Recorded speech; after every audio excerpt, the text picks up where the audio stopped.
Encontramos una instalación nazi secreta bajo tierra en la selva. Algo aterrador aún vivía ahí. Hola, soy Liam Smith. Soy un estadounidense viviendo 27 años en Miami, Florida, que se alistó en el ejército de los Estados Unidos en 1942. Durante mi época como soldado, presencié el desembarco aliado en las playas de Normandía durante el día D, la expulsión de los alemanes de Francia e incluso la batalla de las Ardenas. Ahora nos adentrábamos en el corazón de Alemania. En la zona norte del frente occidental, los aliados habían atravesado las defensas del Rin y, dado que las defensas alemanas en la zona sur, cerca del Rin, parecían escasas, era solo cuestión de tiempo antes de que siguiéramos avanzando. A lo largo de todo lo que soporté, siempre encontré consuelo en mis 4 camaradas más cercanos. Jacob Steinberg, un judío estadounidense de Indianápolis, el hombre machista Henry Robinson de Detroit, el tímido fotógrafo Drew Scott de Nueva York y el ingeniero militar afroamericano Todd Jackson de Nueva Orleans. De ellos, mi compañero más cercano era Jacob, quien está dispuesto a todo. Como entiende alemán, nos es útil para traducir documentos alemanes capturados. Todd era el más reciente en nuestro escuadrón, ya que se transfirió de otro regimiento debido al acoso que sufría por ser afroamericano. Aunque en nuestro regimiento algunos blancos murmuran cosas sobre él, para Todd no es nada comparado con lo que sufrió en su regimiento anterior. Luego están mis superiores. Primero está el comandante Miller, veterano de la Primera Guerra Mundial. Conocido por sus brillantes tácticas contra el enemigo, nunca empuña un arma y lucha codo con sus soldados. Sin embargo, nadie lo culpa. Es decir, es demasiado valioso para perderlo, y además porque ya tenía 60 años. Luego está el teniente Joseph Wilson, una figura paternal para el escuadrón, dispuesto a arriesgar su vida por el bien de sus hombres. Todos le somos muy leales. Y luego está el sargento Ben Allen, un hombre frío que reprendía a sus hombres por el más mínimo error. El sargento Allen es detestado por todos los soldados del escuadrón, e incluso el comandante Miller le ordenó a Wilson que vigilara cada movimiento o acción de Allen. Era el 21 de abril de 1945. Llevaba días lloviendo, convirtiendo los caminos de tierra de la campiña alemana en interminables senderos de barro. Los árboles se erguían como antiguos centinelas a lo largo de nuestra ruta, sus ramas extendiéndose sobre nosotros como brazos esqueléticos. Habíamos atravesado aldea tras aldea, algunas abandonadas, otras con focos de resistencia demasiado débiles para resistir mucho tiempo. Para todos era evidente que la guerra estaba llegando a su fin. Hitler estaba acorralado en Berlín, y la Wehrmacht y las SS habían perdido su fuerza. Pero incluso una bestia moribunda puede arremeter una última vez. Nos refugiábamos en una granja alemana a las afueras de la Selva Negra. Caía la noche, y una niebla baja se cernía sobre las copas de los árboles a lo lejos. Nuestro escuadrón había descansado un rato, muy necesario, tumbados en catres improvisados o escribiendo cartas a casa bajo el parpadeo de los faroles. Me senté junto a una ventana entreabierta con Jacob, escuchando el trueno lejano. El aire olía a hojas mojadas y aceite quemado. ¿Crees que se rendirán pronto?, pregunté, quitándome el rifle del hombro y apoyándolo contra la pared. Jacob se encogió de hombros. Tienen que hacerlo, no les queda nada más que sobras y fanáticos. Se pasó una mano por el pelo castaño y sacó el encendedor. No encendió nada. Simplemente lo abrió y lo cerró con un ritmo constante. «Entonces, ¿qué demonios hacen todavía en la Selva Negra?», gruñó Henry desde atrás. Había estado puliendo su arma. «Los malditos alemanes deberían saber que se acabó». «Quizás estén ocultando algo», intervino Drew desde su rincón, ajustando el objetivo de su cámara. Era el más silencioso de nosotros, siempre observando, siempre grabando. Las SS nunca siguieron las reglas, ¿verdad? Todd resopló suavemente, jugueteando con una radio de campaña averiada. Si lo son, se están esforzando mucho por no revelarlo. «¡Jackson!», gritó con fuerza el sargento Allen. Todd se puso firme y saludó con un gesto brusco. «Sí, señor». «Quiero que la radio funcione antes de que salgamos mañana. Si la cagas como la última vez, Te haré dar vueltas por el barro hasta que se te derritan las botas. Entendido, señor, respondió Todd en tono serio. Allen entrecerró los ojos y se marchó pisando fuerte a la habitación contigua. Sus pasos resonaron como disparos. El hombre tenía un rostro de hormigón agrietado y una personalidad a juego. «Este tipo es una úlcera andante», murmuró Henry en voz baja. «Sí, bueno, no se equivoca con lo de la radio», dije. «Podríamos necesitarla si algo sale mal en ese bosque». El teniente Wilson entró poco después, con su uniforme aún impecable a pesar del clima. Su presencia cambió el aire de la habitación, mucho más suave y cálido. «Buenas noches, hombres», nos saludó con un gesto. «El comandante Miller me ha informado sobre un posible objetivo en la Selva Negra. Todos irán mañana por la mañana. Avanzaremos con sigilo. Nada de fuegos artificiales a menos que sea necesario». Jacob levantó la vista.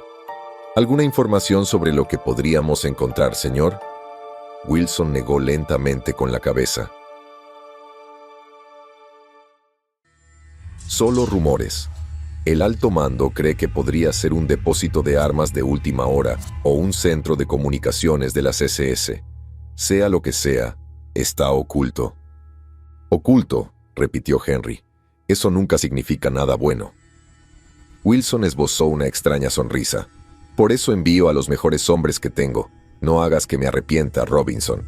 Henry sonrió. «Ni lo sueñes, señor». Wilson se volvió hacia mí. «Smith, tú tomarás la delantera. Tienes el mejor sentido de la orientación en este escuadrón. Manténlos firmes». «Sí, señor», dije. Esa noche, ninguno de nosotros durmió bien. La lluvia tamborileaba contra el techo, y el bosque se alzaba como una oscura herida en la tierra. Algo en ello me revolvió el estómago, pero me lo guardé para mí. Éramos soldados, habíamos visto cosas peores. O eso es lo que creíamos. 22 de abril de 1945 a las 3:15 de la mañana. Comenzamos nuestra marcha a las 3:15 de la mañana. La niebla se aferraba al suelo como un sudario, y el bosque parecía absorber todo sonido. Avanzamos en formación cerrada, 25 hombres en total. Yo iba al frente, con Jacob, Henry, Drew y Todd a mi lado. Nuestras botas chapoteaban en la tierra húmeda. «Está demasiado silencioso», susurró Drew. «En serio», respondió Todd. «¿Dónde demonios están las patrullas?» «Se han ido», murmuró Jacob. «O se han escondido». «O muerto», añadió Henry con gravedad.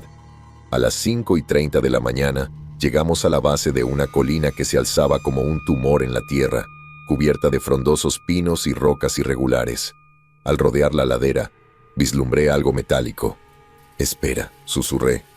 Avanzamos sigilosamente con los fusiles en alto. Allí, incrustada en la ladera, había una enorme puerta de acero. Parecía tener solo unos años y estaba prácticamente intacta. En el centro, pintada, había una gran esvástica negra. «Dulce Jesús», suspiró Drew. Wilson dio un paso al frente, con la radio encendida. «Comandante Miller, le habla el teniente Wilson.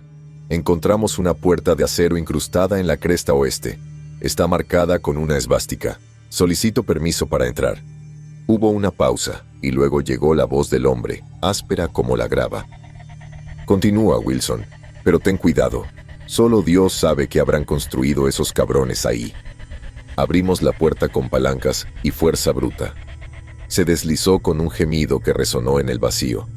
Un pasillo completamente oscuro se extendía hacia el interior. Nuestras linternas atravesaron la oscuridad, revelando paredes industriales de acero liso. «Todos permanezcan alerta», ordenó Wilson, con su voz apenas más que un susurro.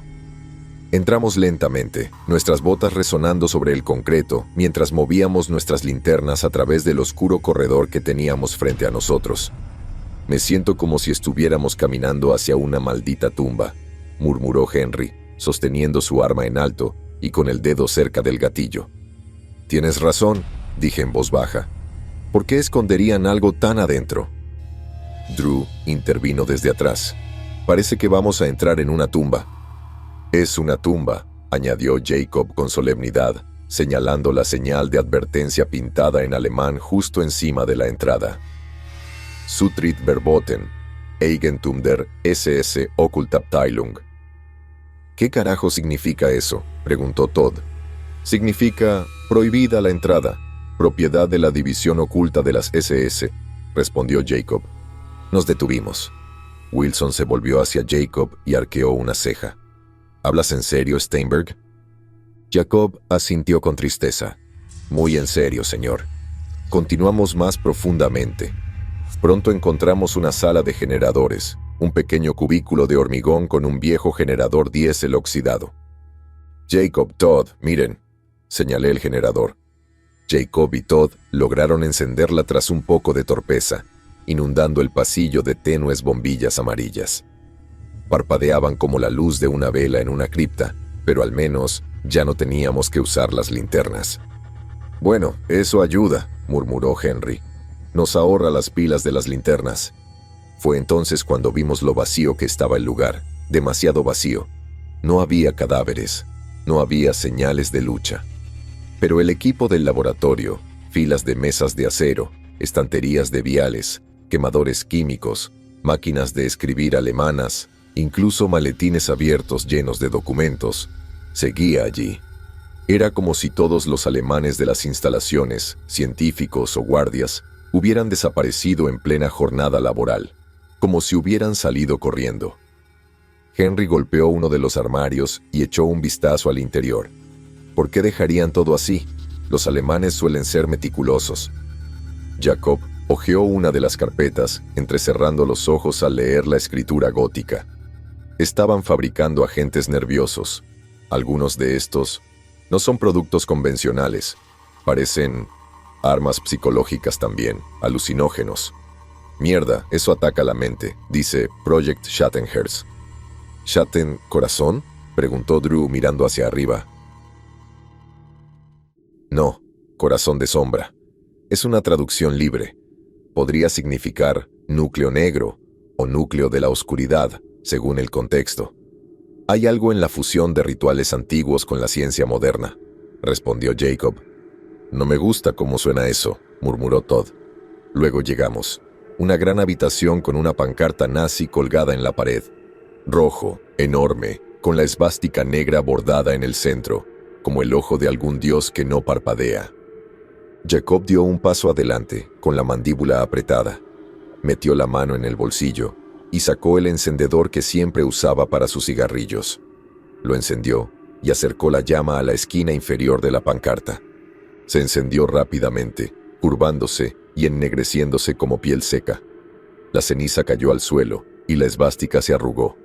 Fue entonces cuando lo vimos. La pancarta ocultaba otra puerta de acero. Esta era más gruesa, más antigua, sin bisagras ni manija, solo un gran sello circular grabado en el centro como un glifo antiguo. Nunca olvidaré el símbolo. Dios, murmuró Jacob para sí mismo.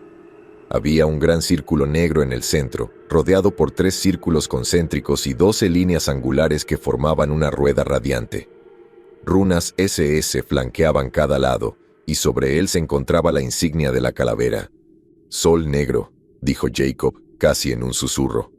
Oí hablar de un expediente del castillo capturado de Wewelsburg, el castillo de Heinrich Himmler, donde el mismo símbolo negro está incrustado en uno de sus pisos. Esto es malo. Henry se burló. ¿Y qué? ¿Es solo otro símbolo nazi? No, dijo Jacob ahora con más firmeza.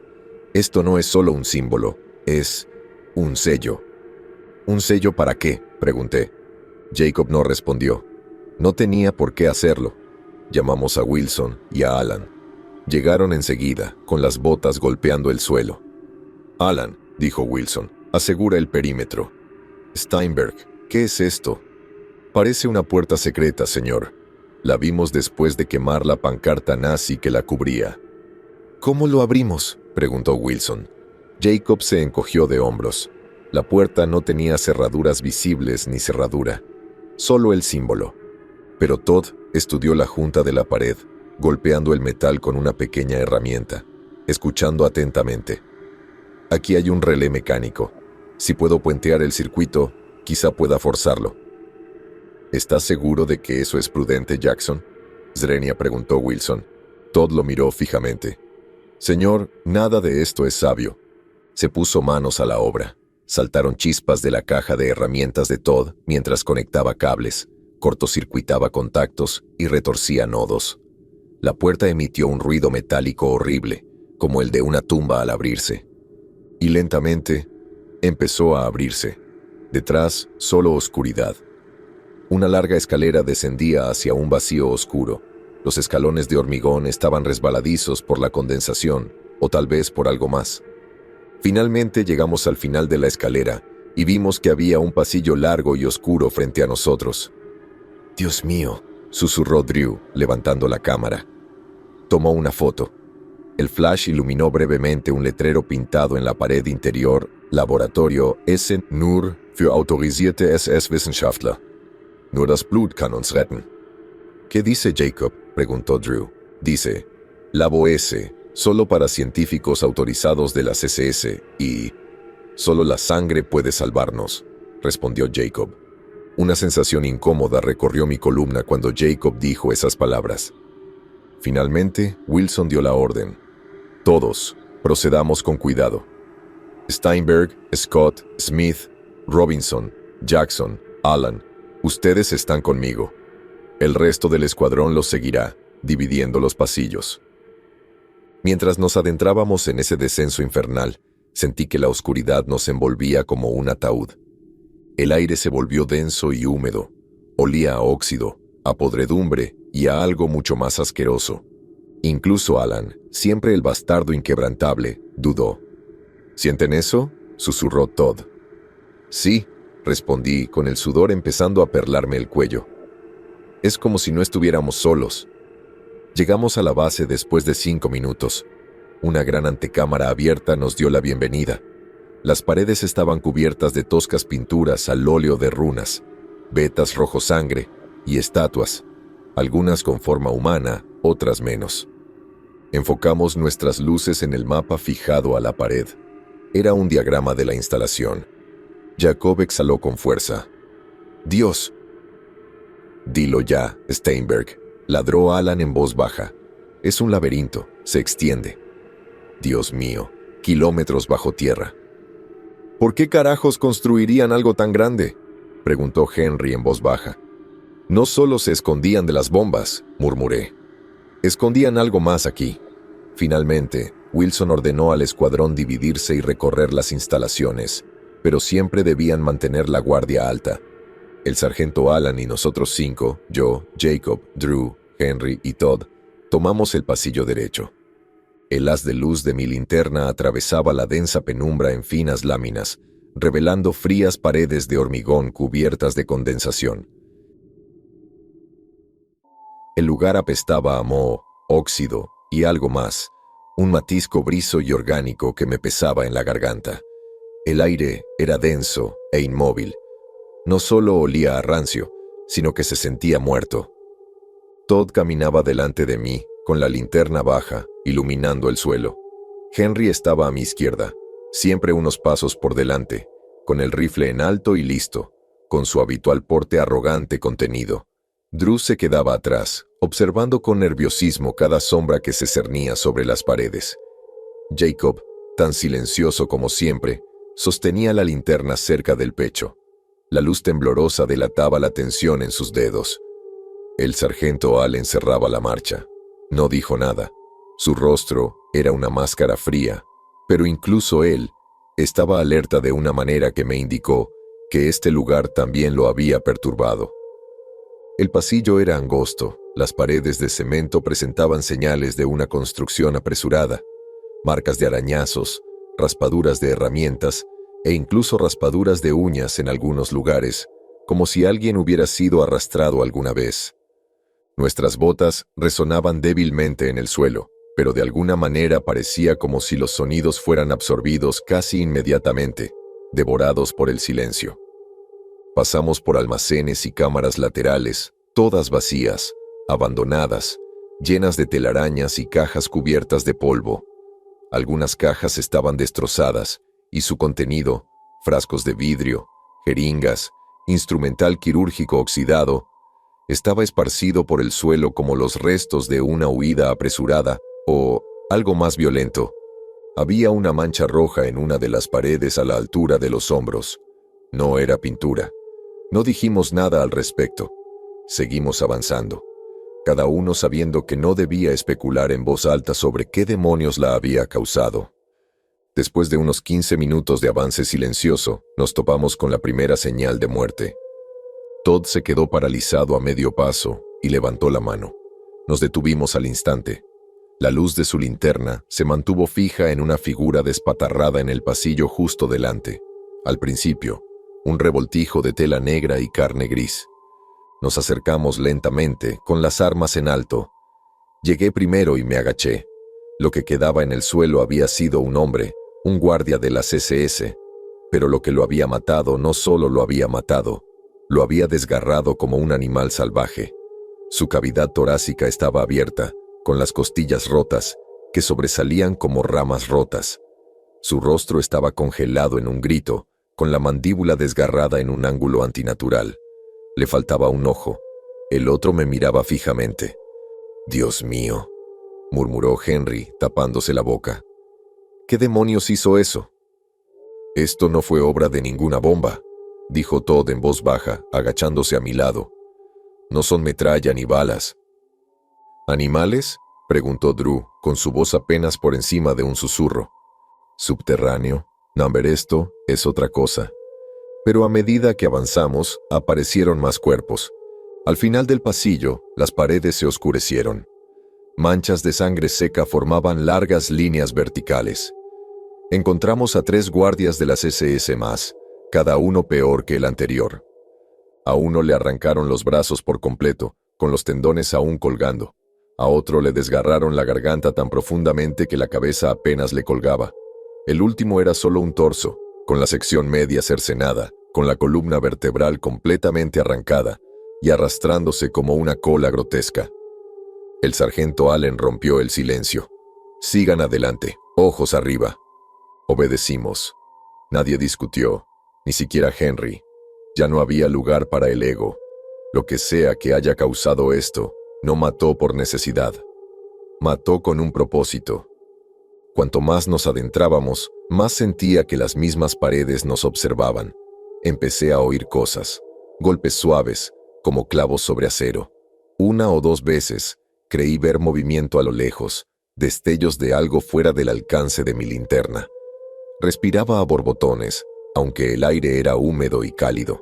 Sudaba, pero tenía el cuerpo frío. Fue Jacob quien expresó lo que todos pensábamos. «Esto no es una guerra», dijo. «Esto es otra cosa». Él tenía razón. No nos habíamos topado con un laboratorio abandonado, ni con un búnker nazi de última hora. Habíamos entrado directamente en algo enterrado por una razón, oculto no solo de los aliados, sino quizá incluso de los propios nazis. Lo que sea que haya pasado aquí, salió fatalmente mal. Y algo me decía que aún no habíamos visto lo peor. El pasillo se bifurcaba más adelante, desviándose hacia una amplia sección, donde las puertas se alineaban a ambos lados como tumbas selladas. Eran gruesas, revestidas de metal, la mayoría herméticamente cerradas. Cada una lucía un número estampado y la misma insignia.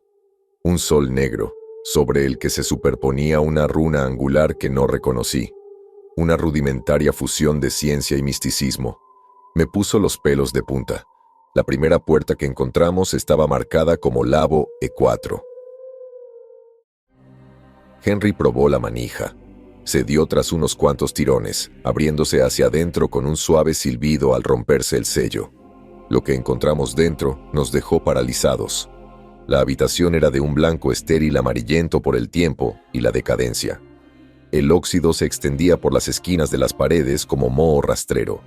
En el centro de la habitación había una mesa de operaciones bajo una lámpara quirúrgica oxidada.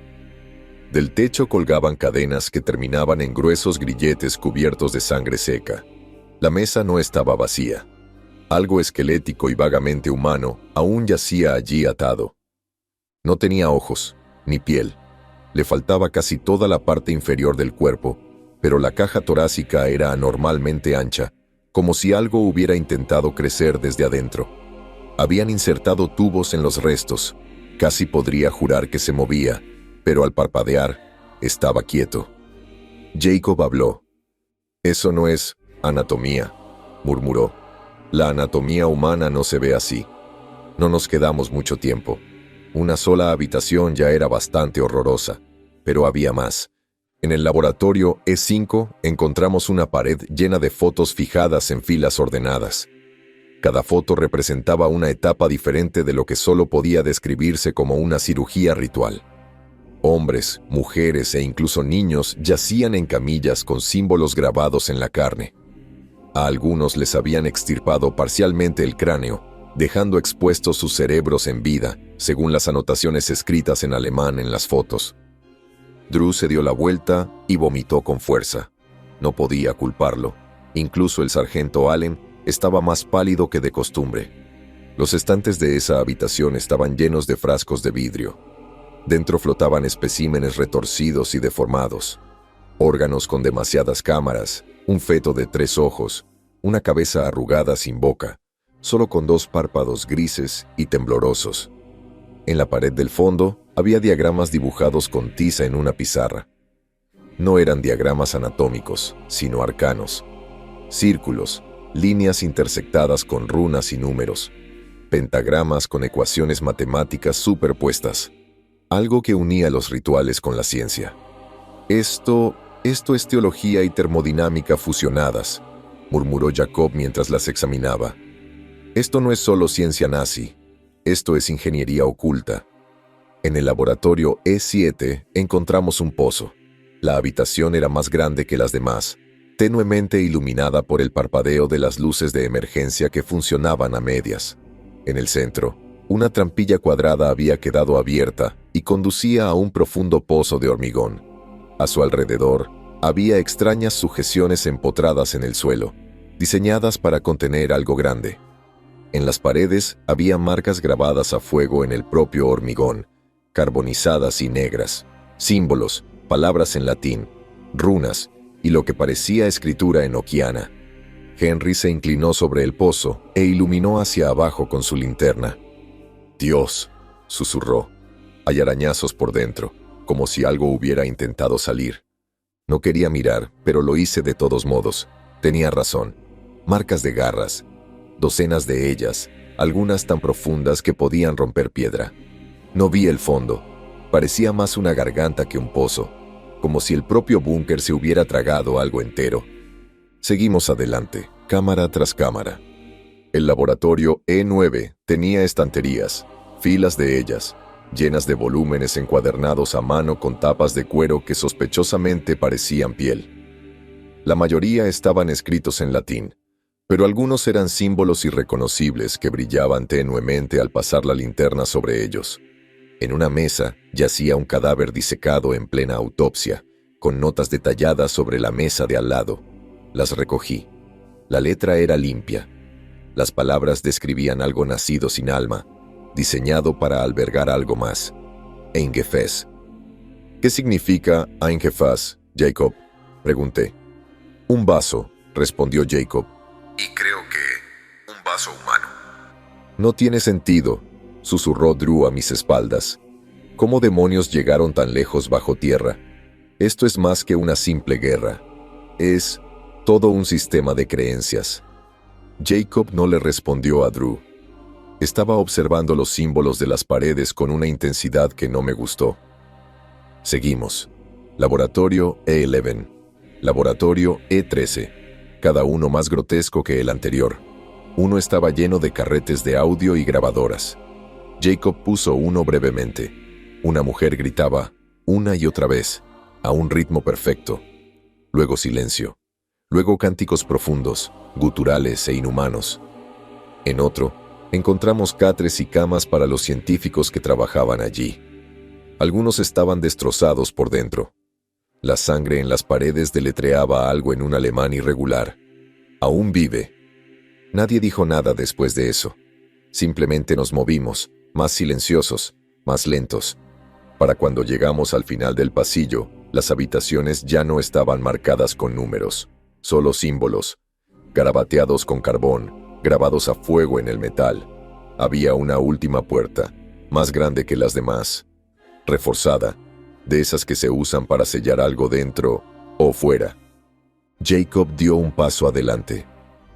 Aquí terminaron los experimentos, dijo. ¿O empezaron? Todd lo miró fijamente.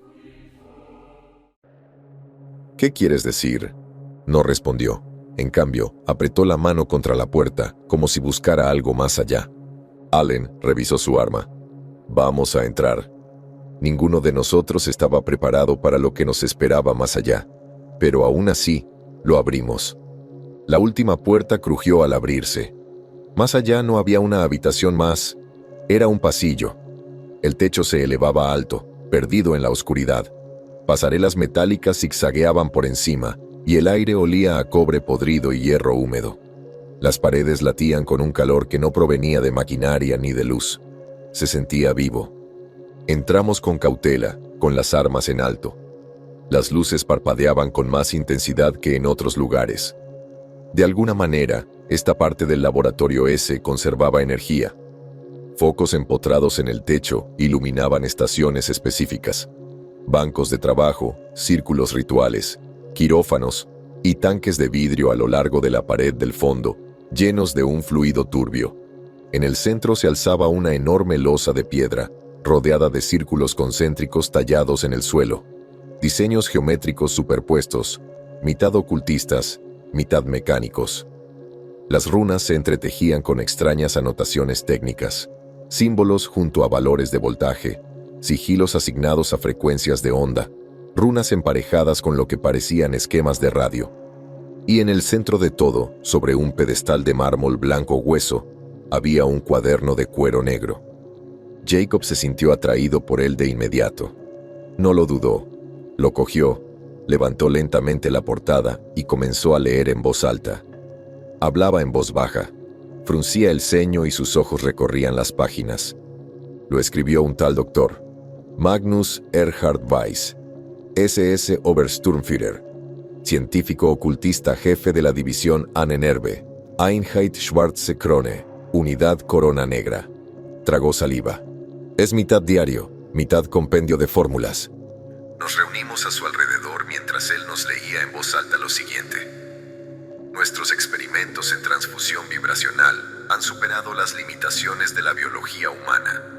Los cuerpos receptores responden mejor al ser mezclados con matrices de bronce y cuarzo, y las runas grabadas directamente en el sistema nervioso permiten una mayor resonancia con las frecuencias más bajas. Esta es la clave. El alma humana debe ser separada y reemplazada con energía direccional, conciencia artificial, guiada por rituales. La voz de Jacob tembló levemente y pasó la página. El sujeto 23 logró una sincronización parcial. Permaneció vivo tras la extirpación de todos sus órganos vitales, salvo el cerebro y el tronco encefálico.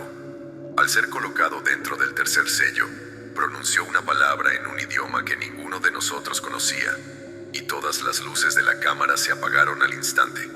Esa fue la primera vez que nos dimos cuenta de que no se trataba de locura, sino de contacto. Miré a Jacob y pregunté asustada, ¿contacto con qué? Jacob miró hacia arriba. Su rostro estaba pálido. No se nombra a sí mismo. Surgió cuando el velo se rasgó mediante inducción magneto-espiritual.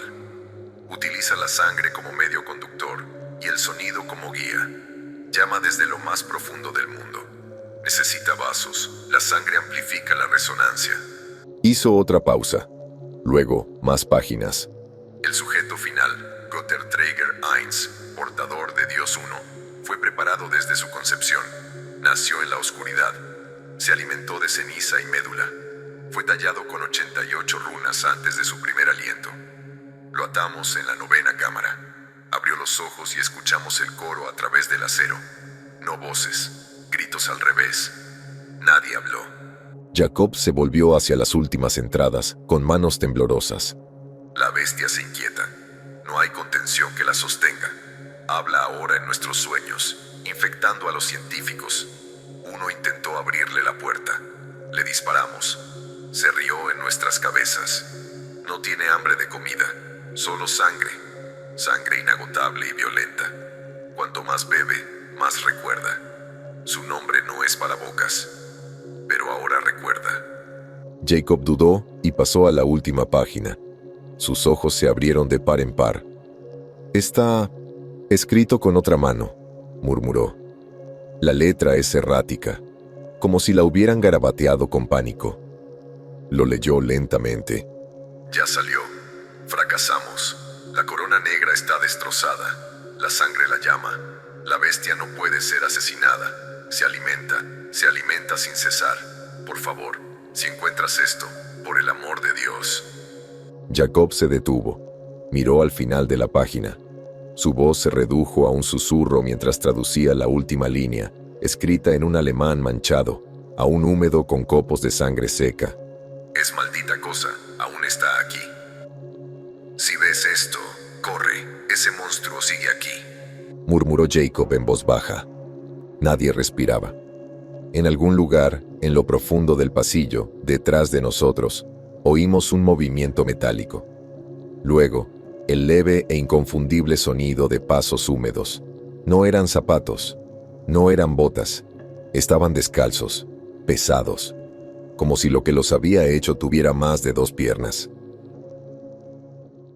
Luces apagadas, armas listas, sin sonido, dijo Alan con un susurro ronco. Apagamos nuestras linternas. El cuaderno permaneció en la mano de Jacob. En ese momento, solo oímos una respiración. No humana, no animal. Era profunda, espesa, con flemas y fluidos, un gorgoteo tenue como el aire que asciende a través de la sangre. Resonó por el pasillo oscuro que había detrás de nosotros. Alan levantó el puño, indicando silencio. Nos agachamos, con las linternas apagadas y las armas apuntando hacia la puerta. La lejana luz roja de emergencia sobre nosotros parpadeaba cada pocos segundos, inundando la habitación con una ráfaga infernal. En cada destello, las sombras se retorcían. «Térmico», susurró Henry, deslizando su telescopio sobre un ojo. Él se detuvo. Luego dijo en voz baja: «Nada, solo tengo frío». Jacob lo miró. «¿Cómo puede ser que tenga frío y esté respirando?».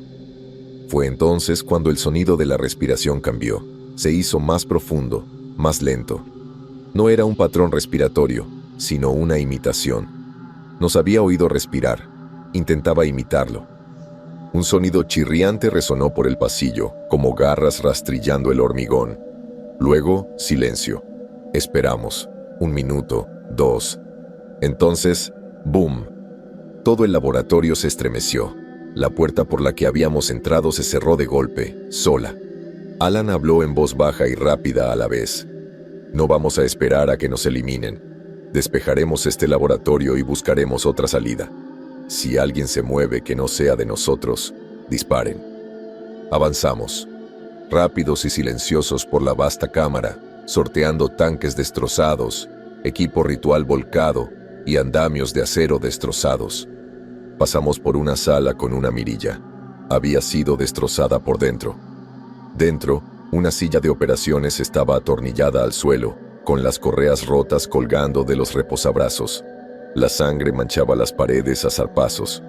Los símbolos grabados en el suelo brillaban tenuemente, reaccionando a nuestra presencia, apenas como si aún estuvieran vivos o recordando lo que había sucedido allí. «Huele a dientes quemados», murmuró Todd tapándose la nariz. Jacob se volvió hacia él. «Eso es ozono y calcio. Cuando fusionaron el hueso, es lo que usaron para anclar el alma al huésped». Henry lo miró fijamente. «Parece que estás empezando a creerte esta mierda». Jacob no respondió. Seguimos avanzando. Al final de un pasillo vimos carteles en estilo gótico estarcido. «Versuchs Subjekte 1 bis 12. Sujetos de prueba 1 a 12. Schlafräume der Wirtträger, Dormitorios de los transportistas anfitriones. Kammer 9. Göttlicher Einschluss, Cámara 9, Contención Divina». Nos detuvimos. El último cartel estaba roto, deformado. La pintura parecía manchada por una mano empapada en vísceras. Debajo, alguien había grabado en alemán: «No es divino, es hambre». «Este lugar parece haber estado cerrado durante años», susurró el sargento Alan. «¿Cómo es posible que haya sangre fresca en las paredes?». Entonces, las luces se apagaron por completo. Nos envolvió una oscuridad total. Drew encendió su linterna. El haz de luz se posó en una pared. Luego recorrió un tramo del pasillo y se congeló.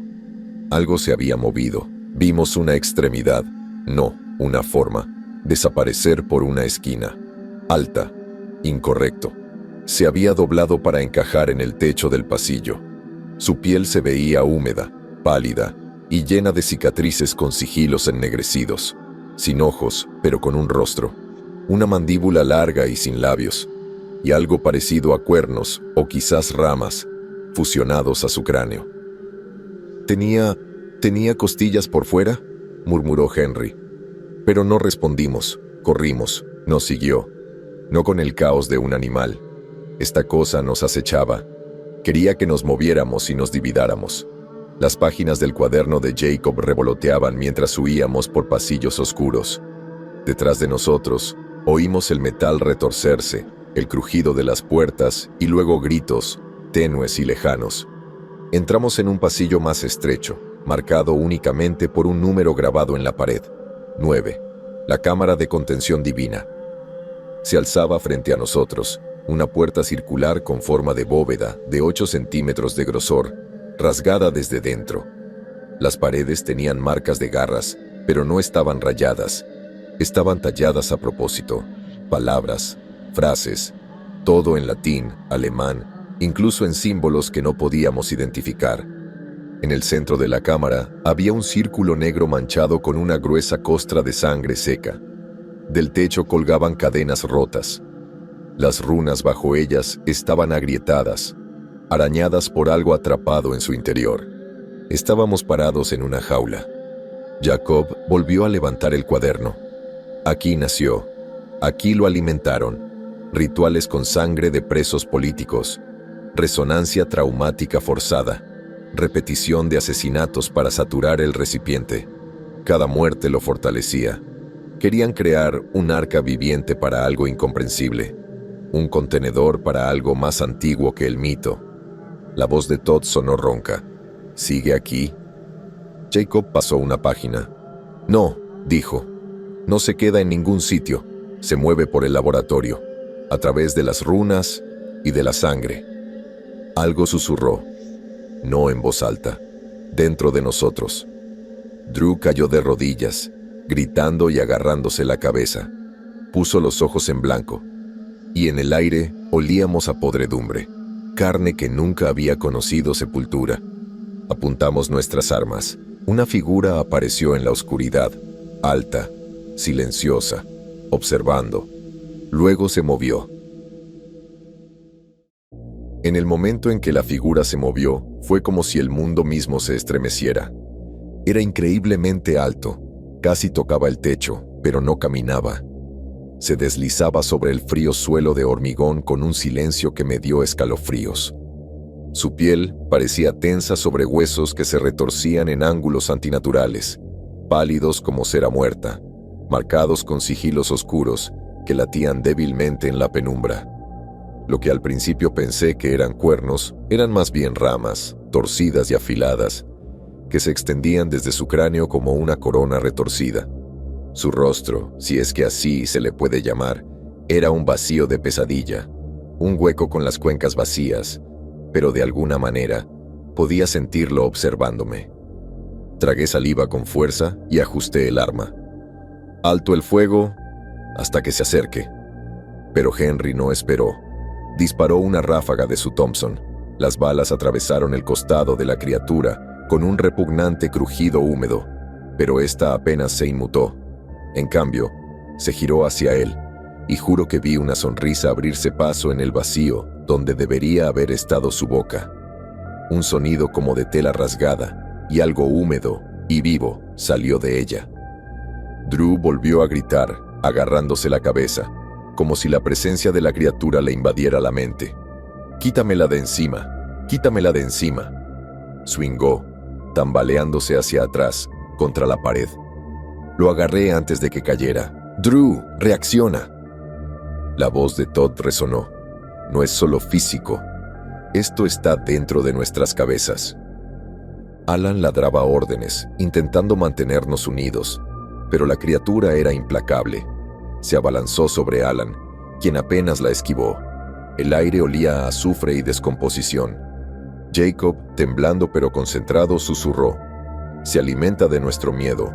Los rituales, los sacrificios de sangre estaban destinados a despertarlo, pero nunca lo controlaron. Ahora caza». De repente, la sombra de la criatura se extendió por la habitación, engullendo las luces parpadeantes. En esa oscuridad, la oí hablar, no con palabras, sino con una voz que resonaba en mi mente: «Te convertirás en el sacrificio». Abrimos fuego juntos. Las balas rasgaron el aire, pero era como intentar detener una tormenta con piedras. Las extremidades de la criatura se retorcieron y doblaron mientras esquivaba, acercándose a Henry. Antes de que pudiéramos reaccionar, la bestia atrapó a Henry en sus fauces, o lo que fuera. En un instante, todos vimos como el cuerpo de Henry se partía en dos, con partes de su cuerpo cayendo al suelo de cemento y sangre brotando de él. Entonces, cargó a toda velocidad contra Todd. Sin embargo, justo cuando extendía el brazo, Todd introdujo una carga improvisada de su mochila en el costado de la criatura y la activó. La explosión destrozó la cámara. Las llamas lamieron las paredes y un humo denso y acre llenó el aire. La criatura gritó, un sonido gutural y horrible, como el de uñas sobre una pizarra, mezclado con el rugido de una bestia moribunda. Se tambaleó. Sus heridas humeaban y supuraban un ícor oscuro, pero estaba lejos de morir. En ese momento, oímos más disparos desde un pasillo a la izquierda. Era Wilson disparando a las cuencas vacías de los ojos de la criatura. «¡Wilson!», gritó el sargento Alan. «¿Dónde está el resto del escuadrón?» «Muertos», respondió Wilson. «Esta criatura se los llevó a todos. Incluso a mi grupo lo atacó después de que investigué una cámara solo». La criatura, sin embargo, estaba empezando a recuperar la compostura y fijó su mirada en Wilson. Wilson cargó otro cargador y disparó directamente a la cara de la criatura, al vacío donde deberían estar los ojos. «Vámonos, ahora», ordenó. Todos obedecimos. Jacob y yo arrastramos a Drew, que seguía gritando mientras Todd nos guiaba. El sargento Alan miró hacia atrás, hacia su colega superior, mientras la criatura se acercaba a Wilson. Entonces oímos un grito fuerte. La criatura tenía a Wilson en sus fauces, vacío, o lo que fuera. «¡Vete!», gritó Wilson una última vez mientras sacaba su daga y apuñalaba el calcetín del ojo derecho de la criatura con todas sus fuerzas. Corrimos y escuchamos los gritos de Wilson y de la bestia resonando por los pasillos del laberinto. No sé cuánto tiempo corrimos por aquellos pasillos con las paredes bordeadas de mensajes, pero finalmente llegamos de nuevo a la escalera por la que habíamos bajado antes. La criatura no nos había seguido y finalmente logramos regresar a la puerta de acero con el sol negro. El sacrificio de Wilson nos había salvado. Bueno, solo 5 de todo el escuadrón. Al salir de las instalaciones, nos encontramos con plena luz del día. El sol brillaba a través del bosque, e incluso podíamos oír el alegre canto de los pájaros. Pero eso no nos alegró de lo que acabábamos de presenciar en aquel laberinto subterráneo. Más tarde, le informamos al comandante Miller de lo que habíamos visto. Las instalaciones superiores, la escalera que conducía a una inferior más secreta, las habitaciones que habíamos visto y, sobre todo, la criatura. Miller mostró preocupación cuando se lo contamos, pero como 5 de nosotros le dijimos lo mismo, nos creyó. Jacob incluso le entregó el diario que había tomado de la habitación más grande y le tradujo todo a Miller.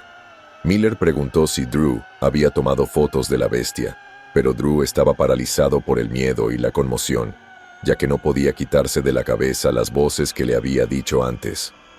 Incluso tuvieron que trasladar a Drew a un hospital de campaña para su recuperación mental. No pasó mucho tiempo antes de que todo el regimiento se enterara de lo sucedido. Se rieron e incluso dijeron que nos habíamos vuelto locos, sobre todo Drew, que gritaba en sueños, para fastidio de los demás soldados heridos. El comandante Miller ordenó que se destruyera el interior de las instalaciones. Solo volaron el primer pasillo, pero eso fue suficiente para derrumbar partes de la colina y los escombros que cubrían lo que alguna vez fue una entrada. Al terminar la guerra en Europa, todos recibimos una medalla por nuestras heroicas acciones militares. El 7 de septiembre de 1945, 5 días después de la capitulación japonesa, nos trasladaron de Europa a Estados Unidos por barco. Aunque todos los hombres a bordo celebraron su victoria, nos mantuvimos confinados en el camarote que compartíamos en el barco. Tras regresar a Estados Unidos, volví a mi hogar en Miami. Finalmente, me mudé al estado de Dakota del Sur por mi nuevo trabajo como empresario. En mi trabajo, conocí a una mujer llamada Lisa y, sin darnos cuenta, nos enamoramos, nos casamos y tuvimos 2 hijos, Elías en 1949 y Alice en 1951. Aún así, a veces tenía pesadillas sobre lo ocurrido el 22 de abril de 1945 en aquella maldita prisión. Pero incluso eso se desvaneció con el tiempo. Era el 22 de abril de 1975 y tomaba mi café mientras leía el periódico. Lo que leí en la 5ª página me impactó profundamente. El gobierno de Alemania Occidental encontró un documento firmado por Himmler en 1935, donde él y Hitler acordaban construir un centro secreto de investigación ocultista en la Selva Negra. Estaban retirando los escombros, pero los trabajadores cuentan que, de alguna manera, huelen sangre y que, mientras duermen, oyen voces.